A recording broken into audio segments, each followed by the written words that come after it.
Hi everyone. आज हम लोग अपने पेपर 103 के यूनिट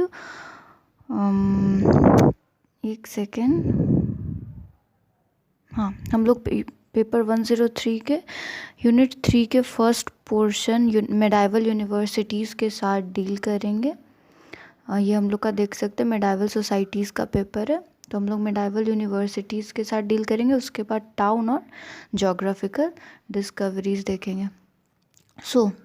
हम लोग मेडाइवल यूनिवर्सिटीज़ देख रहे हैं। मेडाइवल यूनिवर्सिटीज़ जो था हम लोग के यूरोप वाले मेडाइवल एरा में, तो उस टाइम में यूनिवर्सिटीज़ बेसिकली दो क्लासेस के लिए मतलब स्टैब्लिश किया गया था बोल सकते। एक था आपका क्लर्जी क्लास और दूसरा था आपका मॉन्क और प्रीस्ट वाले क्लास। तो क्लर्जीज़ को क्यों मतलब यूनिवर्सिटीज़ में ये किया जाता था ताकि ट्रेन किया जाए क्लर्जी को। ऐसे तो इन्हें थियोलॉजिकल फिलोसफिकल चीज़ भी सिखाई जाती थी, बट मेनली इनको लॉ और एडमिनिस्ट्रेशन में ट्रेन करने के लिए यूनिवर्सिटीज़ रखे जाते थे। और मॉन्क्स को in order to help them कि वो कैसे प्रीच करेंगे या टीच करेंगे, इसीलिए यूनिवर्सिटीज़ में इनको रखा गया था। यूनिवर्सिटीज़ इन्हीं के लिए रखी गई थी। ऑलराइट, फिर 12th सेंचुरीज़ आते आते हमारा जो इसको हम लोग ये सिटी यहाँ पे बोलोगना लिखा हुआ है BOLOGNA, बट हम लोग जब इसे प्रोनाउंस करेंगे तो इसे कितने लोग बोलोनिया या बोलोना बोलते हैं। ठीक है, तो ये इटली में एक सिटी है बोलोनिया। ये यहाँ पे क्या किया गया, एक लॉ स्कूल को स्टैब्लिश किया गया 12th सेंचुरी आते आते। और इस लॉ स्कूल को इसीलिए स्टैब्लिश किया गया था ताकि जो कॉमन मासेस है या सब्जेक्ट्स है उन्हें रोमन लॉज सिखाया जा सके, मतलब डिसिप्लिन ऑर्डर सब कुछ सिखाया जा सके, लॉ के हिसाब वो लोग काम करें, इसीलिए इस लॉ स्कूल को बोलोनिया में स्टैब्लिश किया गया। लेकिन जैसे जैसे मतलब टाइम बीता तो यही मतलब स्कूल जो है हमारा बोलोनिया का लॉ स्कूल, ये देखते हम लोग यूनिवर्सिटी में भी मतलब बदलता है। उसके बाद हम लोग ये भी देखते कि यहाँ पे यूनिवर्सिटीज़ भी इमर्ज करने लगी और आगे चल के इसी बोलोनिया से या बोलोना से टीचिंग जो है वो स्प्रेड हो गया दूसरे पार्ट्स में, यूरोप के ही और भी पार्ट्स में। यहाँ से जब फैला मतलब टीचिंग का ये, तो यूरोप के ही अदर पार्ट में फैला और यूनिवर्सिटीज़ का स्टैब्लिशमेंट शुरू हो गया। तो हम लोग देखते फर्स्ट 4 यूनिवर्सिटीज़ जो उभरी वो कौन सी थी। तो सबसे पहले तो वही बोलोना में जो स्कूल था या बोलोनिया में, तो वहीं पे यूनिवर्सिटी ऑफ बोलोनिया आया, इटली इटसेल्फ। उसके बाद यूनिवर्सिटी ऑफ सैलेर्नो आया। ये जो दो यूनिवर्सिटी है बोलोनिया और सैलेर्नो, इन दोनों का मतलब अभी भी डिबेट है हिस्टोरियंस में कि आखिर पहले कौन सा आया था। बट हम लोग जिस वे में पढ़ रहे हैं हम लोग बोलोनिया को लेके चलते हैं।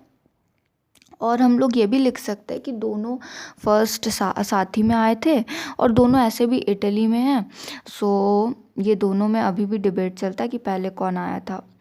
ठीक है, और फिर थर्ड थी यूनिवर्सिटी ऑफ पेरिस जो फ्रांस में है। और फिर इसी टाइम में आई आपकी ऑक्सफोर्ड यूनिवर्सिटी जो कि इंग्लैंड में है।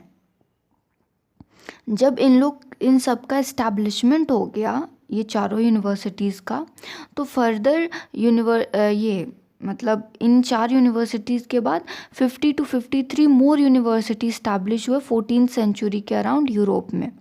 इनमें से कुछ कुछ फेमस नाम है, हम लोग देख लेते हैं। जैसे कि पाडुआ, ये 2022 में इटली में इस्टेब्लिश हुई। फिर कैम्ब्रिज इंग्लैंड में, पेरोगिया इटली में, फ्लोरेंस ये भी इटली में, पीसा ये भी इटली में, वियना ये ऑस्ट्रिया में, और रोस्टॉक ये है जर्मनी में। तो ये सारी यूनिवर्सिटीज़ एक के बाद एक करके उभरी वो फर्स्ट 4 के बाद।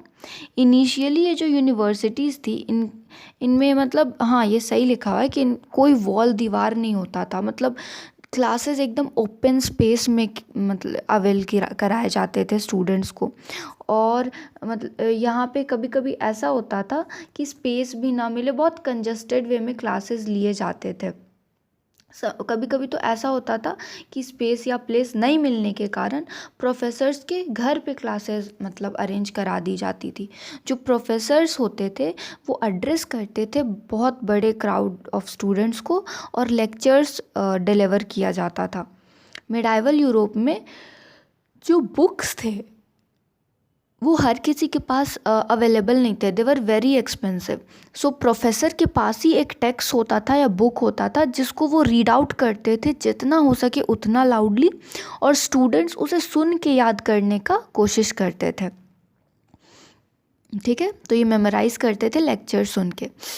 हाउएवर हम लोग देखते हैं with the passage of time क्या होने लगा, हॉल्स को आपका बुक कराया जाने लगा, बिल्डिंग्स कंस्ट्रक्ट होने लगी यूनिवर्सिटीज़ के लिए। तभी हम लोग ने देखा आगे वो यूनिवर्सिटीज़ एमर्ज किए।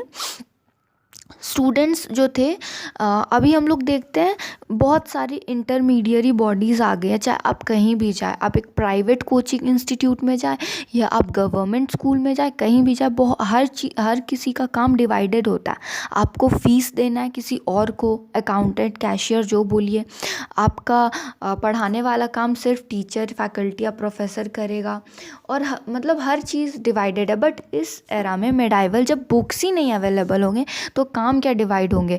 तो वही बोल रहा है, जो ट्यूशन फीस होते थे वो जो स्टूडेंट होते थे वो डायरेक्टली प्रोफेसर के हाथ में देते थे। एंड यू नो व्हाट, इसके वजह से स्टूडेंट्स के पास एक बार्गेनिंग पावर होता था कि वो बोल सकते थे ट्यूशन फीस में कम ज़्यादा करने। इनफैक्ट यहाँ तक भी होता था कि अगर प्रोफेसर्स लेक्चर्स अच्छे से नहीं डिलीवर करते थे और स्टूडेंट सेटिस्फाइड नहीं होते थे, देन स्टूडेंट्स क्या करते थे, प्रोफेसर को रिमूव कर देते थे। आगे जाके मिडाइवल सोसाइटी में इन सब के अगेंस्ट स्ट्रिक्ट एक्शन लेने के लिए प्रोफेसर्स लोग ने अपना एक बोल सकते हैं कमिटी बना लिया, और फिर उन लोग ने ऐसे रूल्स रेगुलेशन बनाए मोनार्क के साथ मिलके कि ये सब जो है मतलब स्टूडेंट हटा दे प्रोफेसर को, ये सब को रोका जाए या थाम लिया जाए। और अभी तो हम लोग देखते हैं मॉडर्न एरा में एकदम स्टैब्लिश सिस्टम है, ऐसा कुछ नहीं हो सकता। ऑलराइट, सो अब हम लोग देखते हैं सब्जेक्ट्स क्या थे यूनिवर्सिटीज़ में।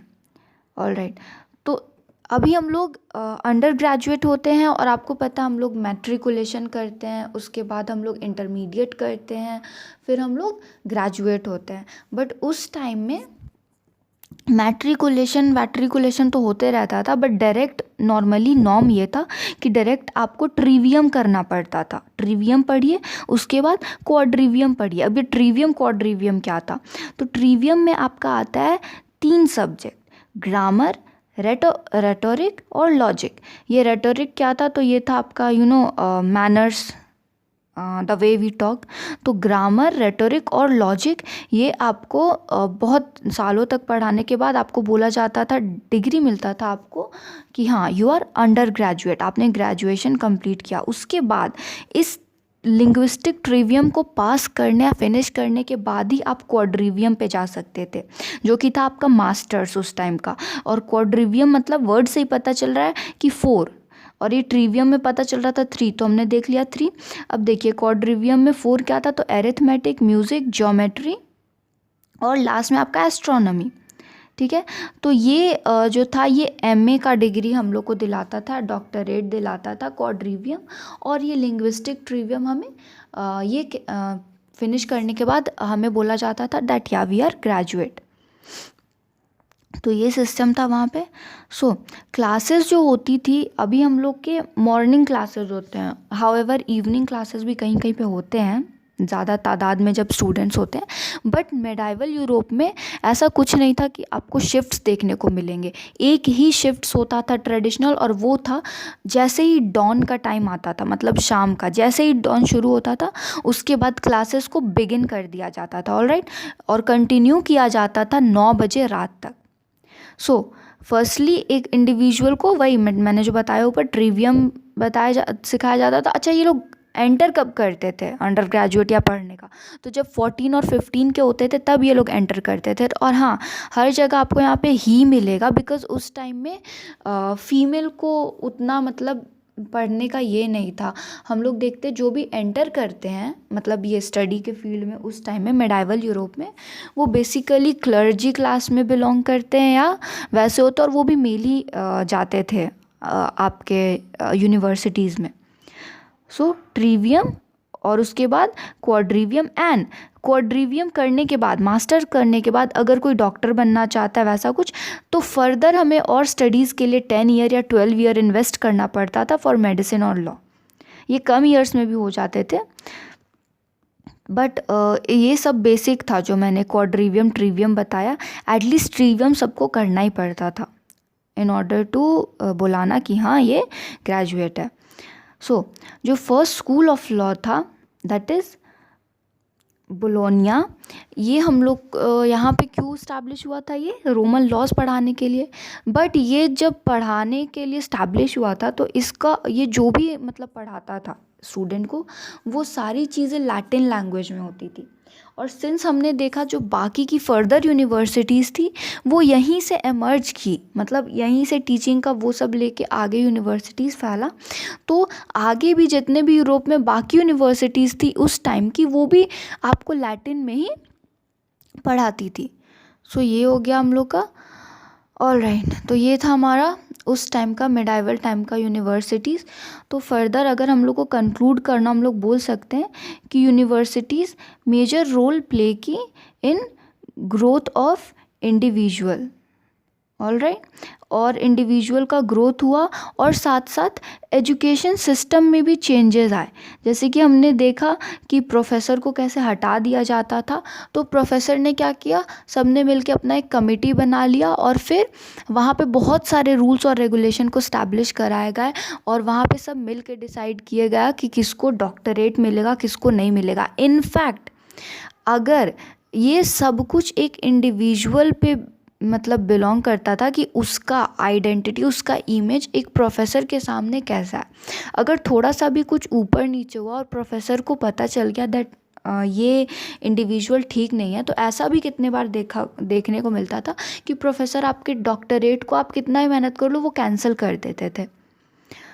सो ये था हमारा मिडाइवल यूनिवर्सिटीज़, हमने सब देख लिया। इसमें हम लोग को ये याद रखना है कि मतलब कुछ कुछ यूनिवर्सिटीज़ जो कहाँ कहाँ से आए, और ये हम लोग एक बार मैप देख लेते हैं। यहाँ पे आप लोग को दिख रहा होगा, जस्ट अ मोमेंट, ये रहा हमारा बोलोनिया या बोलोना। उसके बाद ये फ्लोरेंस की यूनिवर्सिटीज़, उसके बाद हम लोग का ये रहा पेरूगिया, और ये रहा नेपल्स, और हमने कौन सा देखा था, ये रहा हम लोग ने वियना भी देखा था, और हम लोग ने क्या देखा था,